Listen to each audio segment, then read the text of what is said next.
वैसे तो अगर बात की जाए तो लगभग 13वीं शताब्दी से हमें जो है टांकरी लिपि के जो अभिलेख मिलने शुरू हो जाते हैं।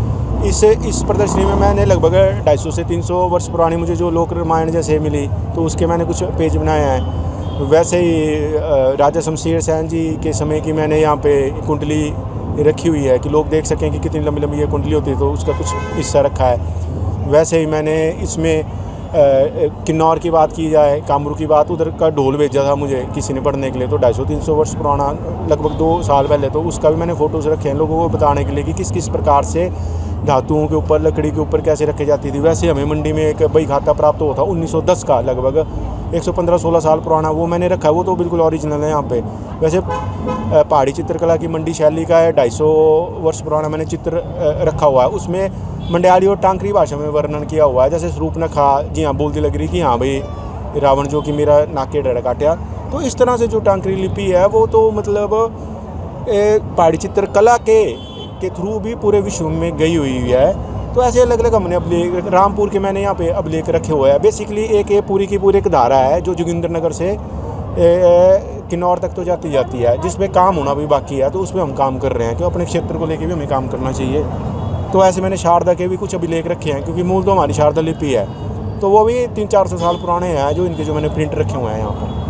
टांकरी लिपि हमारी अनादिकाल से प्रचलित एक प्रकार से पूर्ण रूप से शुद्ध और सात्विक लेखन कला है। इसका हमें अनादिकाल से वर्णन भी मिलता है। हम प्राचीन काल के विद्यालयों में जब देखते हैं तो वहाँ भी टांकरी लिपि में हमारे विद्यालय के रिकॉर्ड रखे गए हैं। मुझे लगता है हमारी इस लिपि को सुरक्षित करने के लिए इस शिवरात्रि में जो अपना आयोजन रखा गया था, इसमें बहुत अच्छा है। और इस टांकरी लिपि को सुरक्षित करने के लिए प्रशासन को भी एक सुनियोजित रूप से कदम उठाना चाहिए।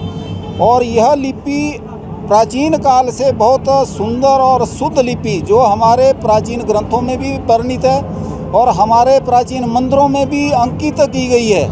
और इस प्राचीन लिपि का संरक्षण करते हुए हमें इसे सीखने का भी अधिक से अधिक प्रयास करना चाहिए। ये हमारी पुरानी एक लिपि है जिसके संवर्धन के लिए आप दिन रात लगे हुए हैं। अब धीरे धीरे ये चीज़ें जो है बिल्कुल ऑब्सोलीट हो रही हैं। हम भी देखते थे कि हमारे बुज़ुर्ग जो थे वो आज से 30-40 साल पहले जो अपने बही खाते थे वो टांकरी लिपि में लिखते थे।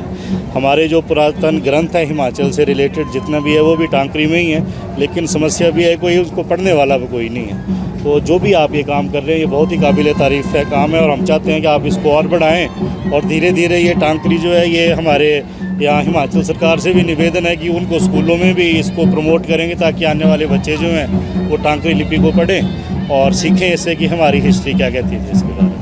आपके राज्य की खबरें, आपके शहर की खबरें सबसे पहले जानने के लिए देखते रहें अमर उजाला। चैनल को सब्सक्राइब जरूर कर लें और पाएं हर अपडेट।